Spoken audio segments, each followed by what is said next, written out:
Nithyananda. Hi, this is Ma Nithya Nithyananda. Thanks again for watching. By the grace of Swamiji, I'm here to tell you more about the secrets of inner awakening. And today I want to speak about Shaktipada, that connection, that oneness that we have with the Guru, with Swamiji, His Holiness, the Avatar, Paramahamsa Nithyananda. So Shaktipada loosely is translated into oneness, that oneness space. And Swamiji transmits his energy to us in various ways. But the most important way, the most important for us to get that spiritual growth, that spiritual evolution, and the experience of enlightenment is to be in his physical presence. Because so many things happen in his physical presence, because he's an avatar. He is radiating the cosmic energy. And as you get closer and closer to him, especially when he's in samadhi, during energy darshan, during the inner awakening program, or during other programs when we get the grace and privilege to go to him in that darshan, as you get closer into his space, the more and more you feel that vibration of his energy. You feel it physically hitting you. You feel it inside you in your energetic being. And you feel it. And you feel that silence happening more and more in your system. It is not to be missed. And it's necessary to be in his physical presence. So many things happen. So much healing happens. Because when our system starts to vibrate in his frequency, in his energy field, we actually change. Our actual DNA is changing. Our bioenergy is changing. Our very DNA, everything is changing. And that is what happens when we start to manifest powers. We get into anti-aging. The mitochondrial levels of our cell energy goes up. The kundalini is awakened. Everything can happen with the kundalini awakening. All of these things are part of what it is to be around him. So not only because he's so fun and exciting to be around, but because his energy is radiating such a high frequency. And so many things, so many important spiritual advancements happen. So much. And no ordinary person can do this. No ordinary guru can do this. And in fact, if somebody's not enlightened, they shouldn't be calling themselves a guru. Recently there was a trucker guru. He was saying that you don't need a guru. You don't need a physical presence of a guru. You can do whatever and advance on your own. I'm thinking, really? He must really have just a horrible space, because how can he tell his disciples that they don't need to be around him, for one? And the only reason you wouldn't need to be around your guru if he's not enlightened and he's not radiating the energy of enlightenment, then there's no need. You can just watch his videos and try to get some kind of intelligence out of what he's saying, I guess. But what kind of person would tell you that you don't need to be around him?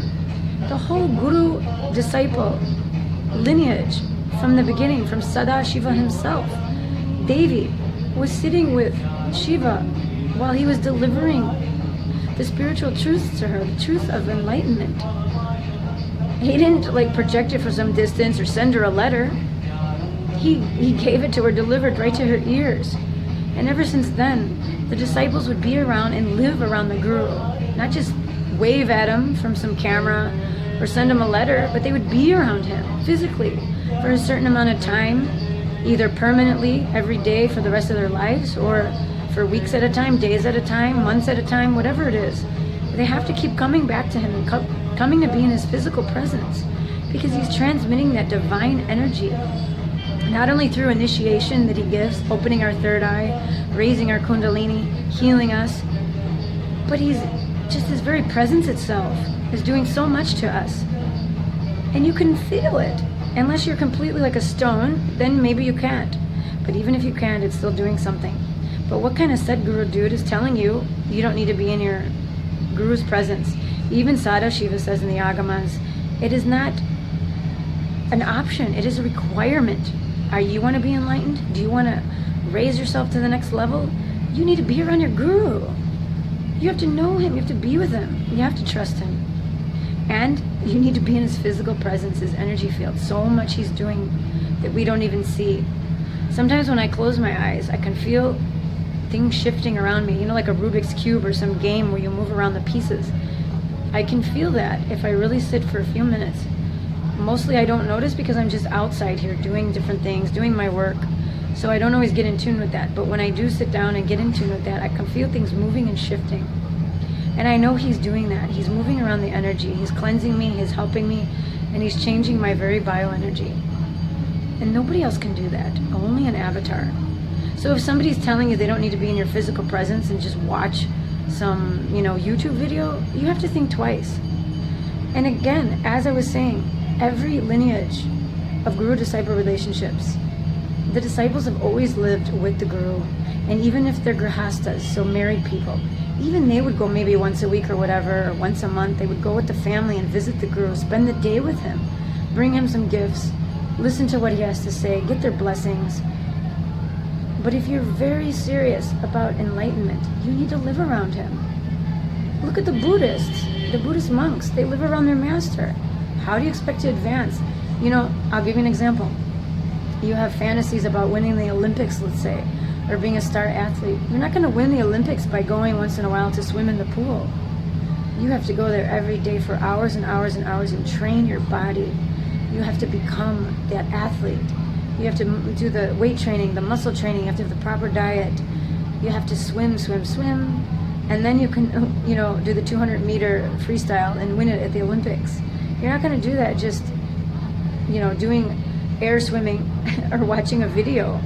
You need to physically do it. So anybody that tells you that you don't need to be in their physical presence, please look around for another guru. Because when you are in the physical presence of your true guru, you will know. It's not just like, oh, he's nice, he has some good words. Your whole being, you will know. That's all I can say. So I know Swamiji is the best in the whole universe. So I would like to share him with you. So you please come to Inner Awakening and you understand what it's like to be in his presence. And I assure you something good will happen in your life. So just go to innerawakening.org and sign up for Inner Awakening. Come and sit with him. Be in his physical presence for 21 days. Even that, so much will change in your life. Even if you never come back to India, which I'm sure you will want to. But even if you don't, so much you'll benefit. People say how they go back and their business booms, their relationships just become complete, and they become so happy with their family and their whole life because they have a new cognition and a new life for them based on the transformation they received from Swamiji. So anyway, please sign up. Please ask me questions. Post them in the comments. I'll be glad to answer. Thanks again for watching. Nithyananda.